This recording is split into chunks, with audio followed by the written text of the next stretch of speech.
Not like birds would be working for an evil god that tried to kill your parents and. No. Greetings, friends, fools, and friendly fools. I still can't see.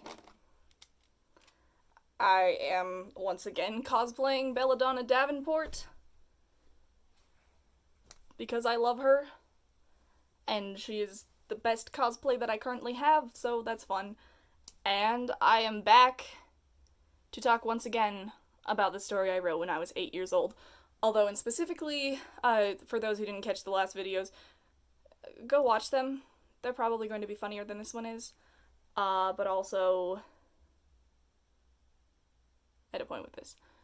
But also, we're looking at old stories that I wrote when I was a foolish little child. And we're kind of fixing them up. Thus far, I have made fun of them / given critical notes that were hopefully good critical notes. Hopefully I've redrawn the characters by this point. I don't know. I haven't done that because I got all in cosplay and I was like, I don't want to like wait and draw them first and then film. So yeah, we're doing the filming before. So hopefully I've redrawn them and they look snazzy now, or at least less bad.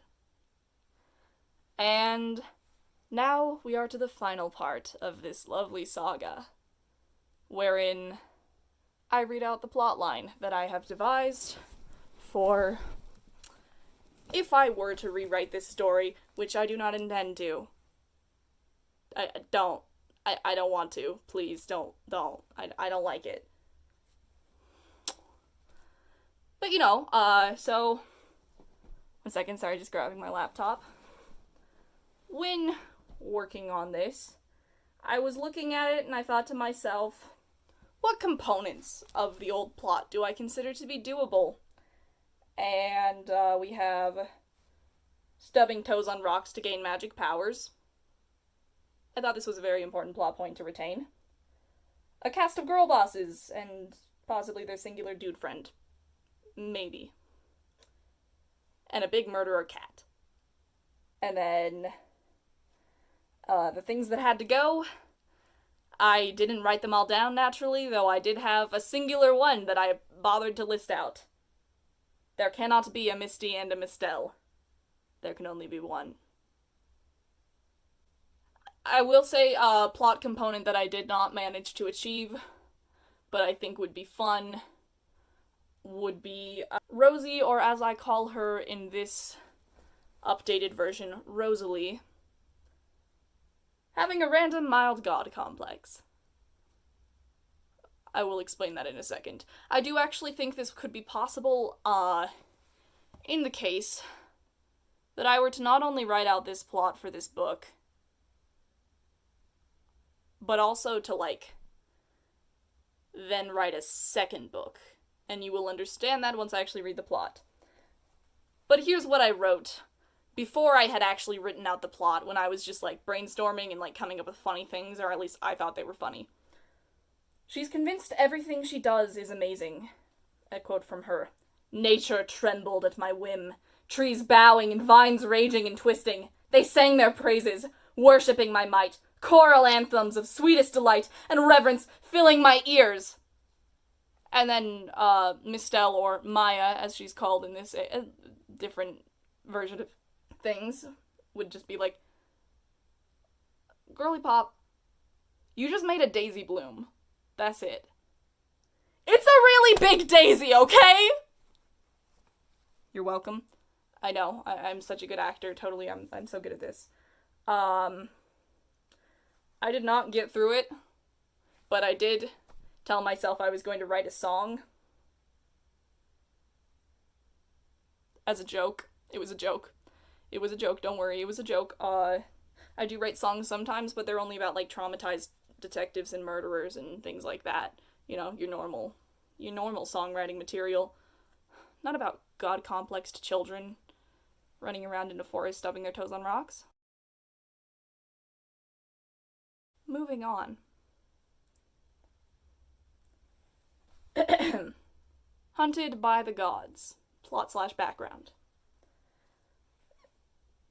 The parents are once again killed by a jaguar, but in this case, the creature is subservient to a god of this jungle.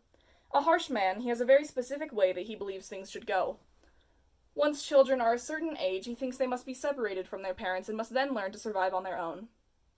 So he kills the parents. Slay King, honestly. Go off.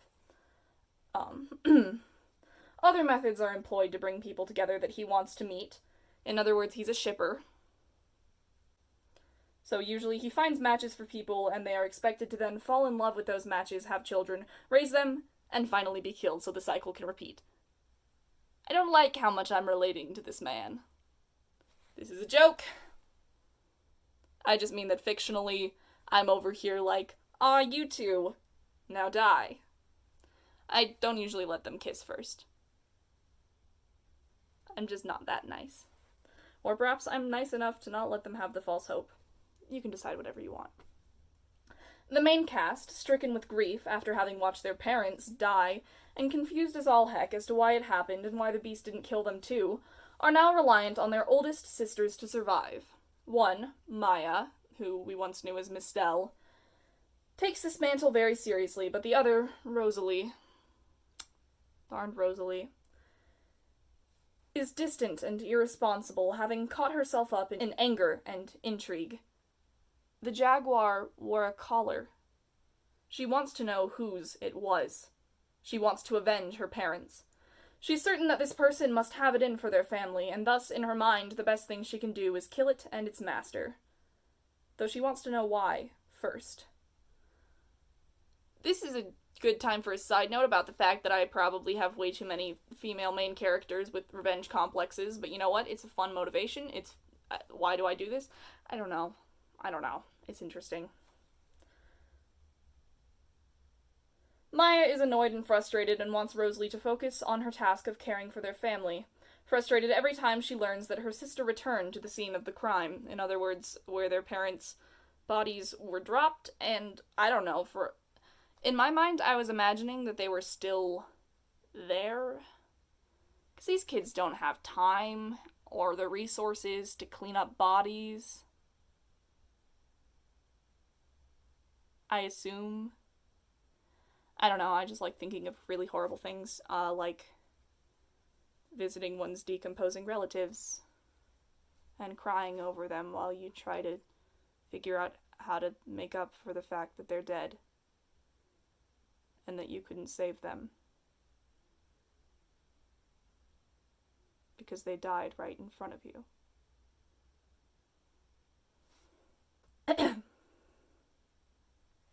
Finally, one day, Rosalie sees a rare bird in the area. She grew up hearing about how it guides souls to good things. Her parents found each other when guided by that kind of bird. Maybe it can lead her to something good too. If you haven't picked up on it, I'm giving you a little bit of spoiler here. The bird is the method by which the god ships people. So he's just like, here, follow the magic bird, and you'll find your happy little cis-het relationship that's totally normal and healthy and happy and everything great until I kill you with my jaguars. Why are my plots like this? One of her siblings, Jay, finds her, having been sent by an exasperated Maya, who wanted to be certain that she was doing what she said she'd do. She was not. Jay's curious, though, and she follows the bird with Rosalie. She's following quite well until she trips over a protruding rock and falls. Guess what's back? Stubbing toes on rocks. It's here, it's still around. It's been 10 years, and we're still doing it. We are still clumsy fools who get magic powers because we tripped on a rock. And I think that's lovely.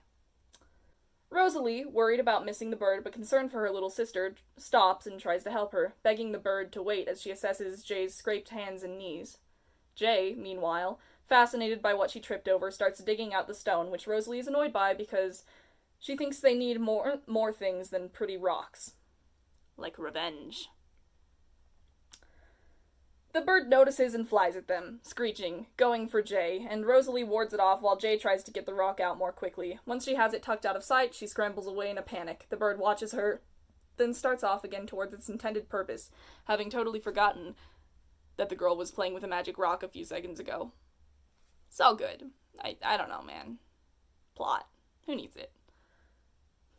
I like how I said this was going to be better. It is somewhat better, but, it's not good. Not the best. They walk for a long time, Jay asking if maybe they'll get lost, or what to do if the bird just gives up and goes to its nest without leading them to their fates. Rosalie brushes it off, promising it will be fine. They'll meet their fate soon enough. Soon, they hear rustling noises from the opposite direction. Rosalie prepares her spear, anticipatory. A boy stumbles out, following his own bird. Rosalie's first question is, "Are you the jerk that killed my parents?" Which very much confuses him, but he's instantly like, no? I just like the idea that someone might, read this and be like, oh my gosh, a ship. And the first question asked is, are you the jerk that killed my parents? I like it. They talk. She's wondering why he was following the bird.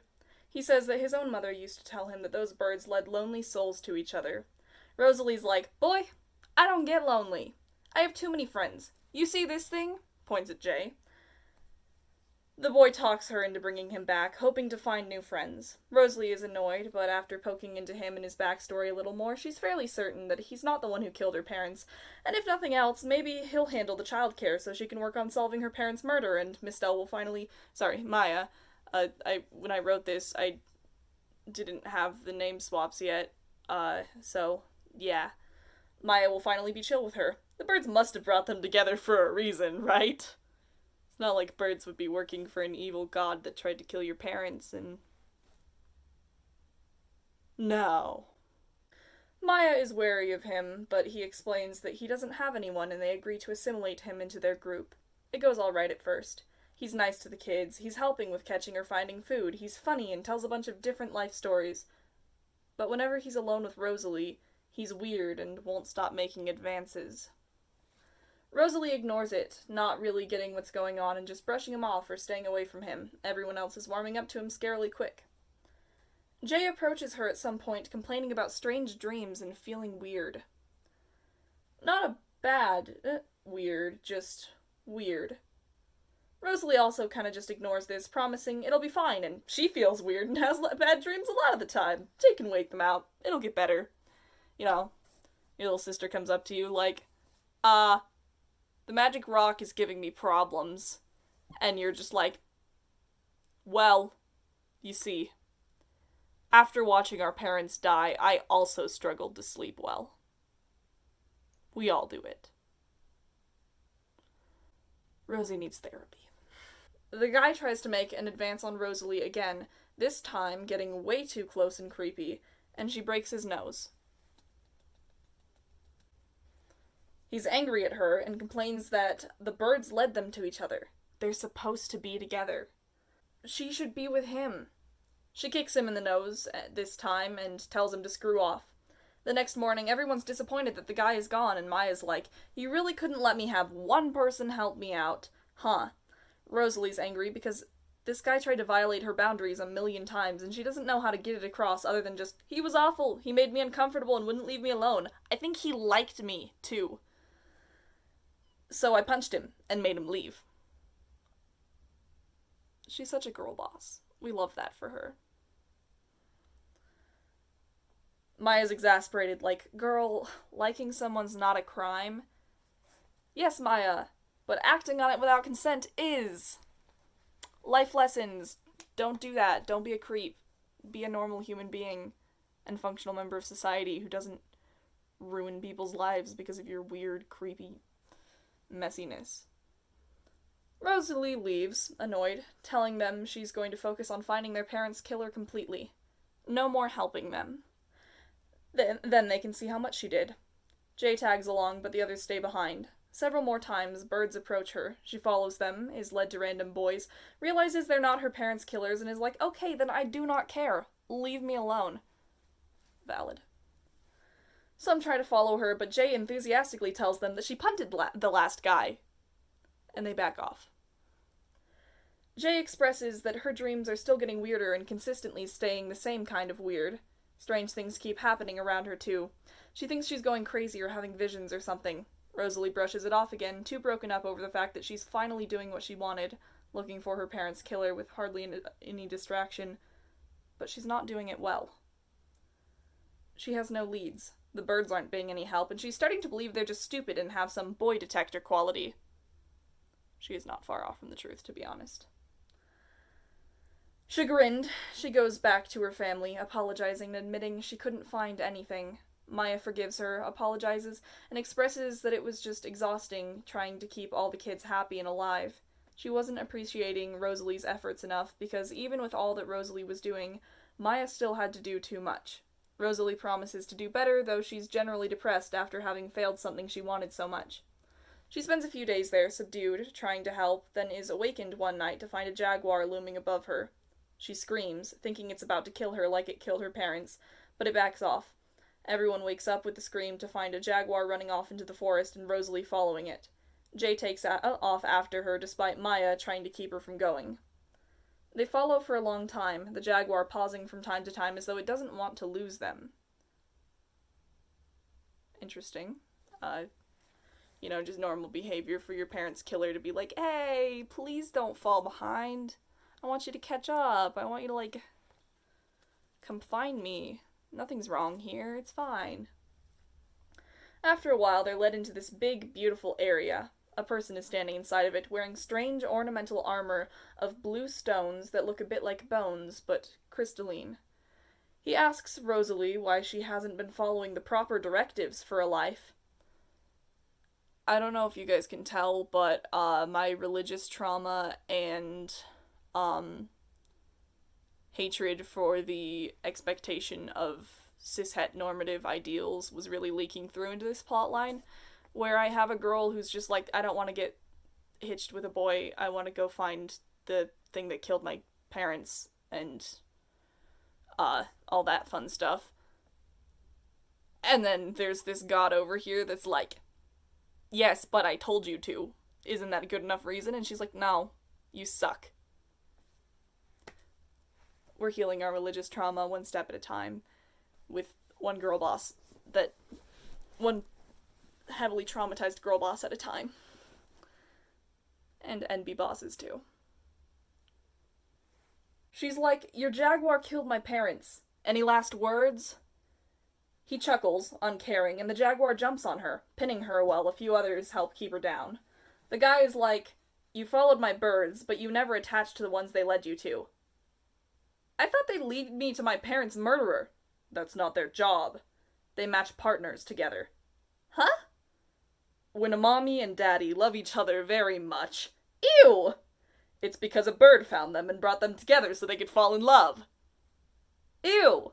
But you didn't fall in love. I wanted to find you and figure out why you killed my parents. It was their time. Their children were getting too old. If I didn't remove them, you might remain dependent. This is the right way. Yeah, killing a bunch of kids' parents, the right way. Uh-huh. You're surviving fine. It works. But it is your time to go find someone. What if I don't want to find someone? What if I want to kill you for hurting my parents? Not an option. I'm a god. Cool. I'll be one of those too. I'm sorry, but this conversation, I don't know that this is how it would actually go in the story, but it's just so flippant. I love it so much. It's so much fun. That's not how this works. Go find yourself a match or you will be removed for doing things differently than was laid out for you. Boo! Boo! Go away. While they're arguing, Jay passes out with no explanation, no one noticing. This whole plot is just Jay is going through stuff and everyone's like, that's fine. And Rosalie's like on her revenge spree. And everyone's like, girl, stop! And she doesn't. That's about it. She goes into another vision and is told that she's found the usurper who misuses the remnants of real deities, and she should now use the fragment she has and let them rest. Jay is confused, but she manages to fish out the rock from before and really tries to connect to it. When she does, she realizes she can understand the growls of the jaguar that's keeping her from getting too close, the squawks of the birds. The world is overwhelming. She can see all the little pieces of it and almost feel them. She just about passes out again from the overwhelm, but she manages to stay conscious and starts whispering to the jaguar. It speaks back, intrigued. They have a short dialogue where she tries to talk it into helping her take down the killer. The cat disagrees, expressing that that is their god. Jay counters it with it not being their god, but an imposter wearing the bones. The jaguar considers, confused. Jay expresses that she knows it's hard to get over losing someone that means something, but the old god is dead, and this one usurping them and disrespecting their memory will not make things better. The jaguar can side with her and just be free to do whatever it wants after this, instead of siding with the one who just uses it. It's the best she can recommend for it to respect the god that came before. The jaguar is reticent but accepts eventually, moving towards the god with quiet, simple grace. It seems normal. Then it leaps up and takes him in the throat. Much like the one just like it killed Jay and Rosalie's parents. The others get off of Rosalie in an attempt to defend the one in charge of them, attacking the jaguar. Jay tries to call them to a stop, and several do, intrigued by a human that can also speak their language. The jaguar that helped her is still left severely injured. She tries to consult the stone to see if there's any way to save it. The gods want rest, but promise for her help that they will help her know what to do, as long as she hides the bones away in safety after this so they're never misused again. Rosalie interrupts, confused as to what's happening, and asks if she wants help killing that jaguar. Rosalie has no idea what's going on ever. Go off, I guess. Jay's horrified, like, no, this is a friend, and I talk to the gods through their bones. Totally normal thing to say. I know. Rosalie wants to kill it so it won't come after her family or anyone like them again. Jay refuses, then heals it. It responds warmly to her, grateful. She tells Rosalie they need to get the armor off the god and stash it away forever so it doesn't get misused. Rosalie wants to know why they can't be the ones who use it. It would help them. Things would be a lot easier and they would be safer with deific powers. Jay is massively opposed, stating that she made a promise. The jaguars back her up, and Rosalie agrees grudgingly. They find a cave, dig deeply into the rock, with some help from the deific powers, bury the fragments, then leave to go back to their siblings and assure them that they are okay. Rosalie makes it a point to kick the man's corpse as they pass. You know, as one does. They get back to the camp, announcing that things are safer now. The one who killed their parents and was trying to be way too pushy in people's lives is dead. The jaguars and birds are friendly to them for having assisted the god they cared about and for freeing them. Everything can get a little better now. Rosie no longer has a revenge quest to fixate on. Everyone else is happy about that, but she feels a little devastated and lacking in purpose now. It's okay, though, she tells herself, because she has something else to be doing. She pulls out the little fragment of bone she swiped and thinks about how she's going to learn to become a god. That's it. That's the whole thing. That's all I have. There's less use of instant deific powers in this. I did make some observations while I was writing it, where I said, this plot is just random man in the forest thinks he's a god and likes shipping living people, then giving them dramatic angsty deaths. Fun. Angsty teenage girl refuses to like men. Relatable girl boss. Kid stubs her toe on a rock and starts talking to dead gods because of it. As one does. And tired single teenage mom of way too many curses her parents for having all these kids. That's the whole plot, basically.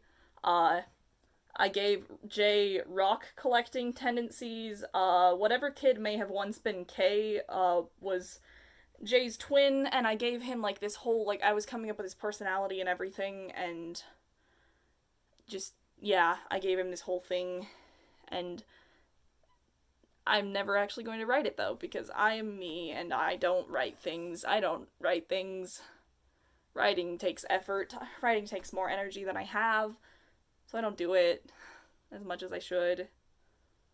Anyways, you've now seen the weird stuff that I come up with, and as a small side note, the reason that one of the reasons that I named Mistel Maya was because Maya means water, so it's a nice little throwback to having mist in the name because of water powers.